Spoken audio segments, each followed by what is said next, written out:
Hey, Solid Rock family. As you're no doubt aware by now, our governor has issued a state of emergency for the state of Minnesota in response to the COVID-19 virus that is moving throughout our city, state, and nation. This has opened up a number of questions for us as a church, in particular because part of the governor's request is that there be a disbanding of large gatherings of people. And so what do we do with our Sunday morning services? We've decided, after praying through it and discussing it as a team, that it's in our best interest to try and be as socially conscious as we can and to partner with what our state is trying to do in the slowing down of the spread of this virus. And so for that reason, we've decided we will not be having services tomorrow morning, Sunday morning, here at the church. Both our 9 o'clock and our 10:45 service will be canceled. And this also means that our evening event that many of us were looking forward to, our winter picnic and chili cook-off, will have to be canceled as well. Now, there's probably a number of questions that come with this, I'm sure. Things like small groups and youth group, how are these going to be affected? At this point in time, our plan is to continue with all of our Wednesday night programming. And so this Wednesday, plan for there to be youth group, plan for there to be prayer meeting, plan for there to be rock groups, whatever rock groups you're a part of that are meeting throughout the week, plan to be a part of those unless you hear otherwise. It's just going to affect our Sunday morning at this time.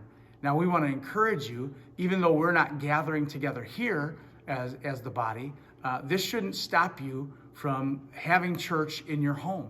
And so I want to encourage you, take some time tomorrow morning and spend some time with the Lord. Gather the family that you have in your household together and maybe find a good message to watch online. There's so many incredible preachers online. The best that we have available to us, as simple as going on YouTube or on their website. Some of my personal favorites, Robert Morris from Gateway Church, Stephen Furtick from Elevation Church, Craig Rochelle from Life Church, and there's many others that you can tune into and find wonderful messages that will enrich your spirit. For those of you that have families with smaller children and maybe those kids aren't going to sit through a lengthy message online, I would encourage you, just crack open the Bible and go to one of the Gospels, Matthew, Mark, Luke, John. Find one of the healing miracles of Jesus. This would be a great thing to talk about with your kids tomorrow. Read through what Jesus has done in healing others, and then have a discussion with your family about how Jesus is Lord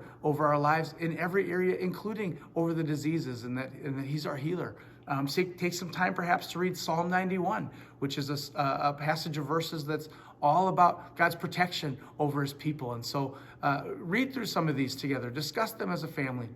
Take some time to worship together. Again, as simple as going on YouTube and finding a lyric video by Hillsong or Bethel Church or Elevation Church. These are all groups that we use their music on a regular basis here on Sunday mornings. You can find songs your whole family will be familiar with. Sing them together. And you don't have to have a whole worship team there. You can just sing right along with the lyric video and experience God's presence right in your living room. I would encourage you to take some time to pray together. Take some time to maybe read through and pray through 2 Chronicles 7:14, which talks about how if we as a nation will humble ourselves before God, that He'll hear our cry and He'll heal our land. Doesn't our nation need that right now? God's healing touch. And maybe as long as you're having church, you'd even take some time to give. And we won't be able to collect an offering here on Sunday morning, but that doesn't have to stop you from using one of our online or texting options in giving tomorrow. And so I'd encourage you, do church. The last thing I want to uplift you with here this afternoon is this, that there's a very contagious nature to the virus that everyone is concerned about. But we as the church have an opportunity to be contagious as well, in a positive way. What if you and I were contagious in the hope that we have?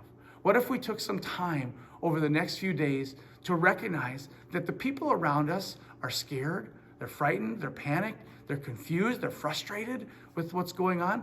Many of us are feeling all of those same emotions. The difference is we have hope. And so first of all, for your life, set your eyes on the hope that you have in Christ Jesus. Don't forget about what that hope is, and then be intentional about sharing it with somebody who maybe doesn't have that hope. Let's be contagious in a positive way in the days to come. You know, one or two positive attitudes can really begin to just affect so much change if we'll be intentional about it and if we'll be responsive to what God is leading us into in this time. I believe that God can use this thing that none of us are excited about. No one's happy that this is happening. No one wants to be canceling services or all of the other things that we're canceling in our society. But can God use it for good? Absolutely he can, if his people will respond. I love you, church. I'll miss you tomorrow, but I will look forward to the time that we can come together and meet in one place together again. Until that time, know that you're loved, know that we're praying for you, know that we're still here to minister to your needs. Reach out to us and let us know what's going on in your life. We want to be here for you, answer questions that you have. We love you, church, and we look forward to seeing you again soon. God bless.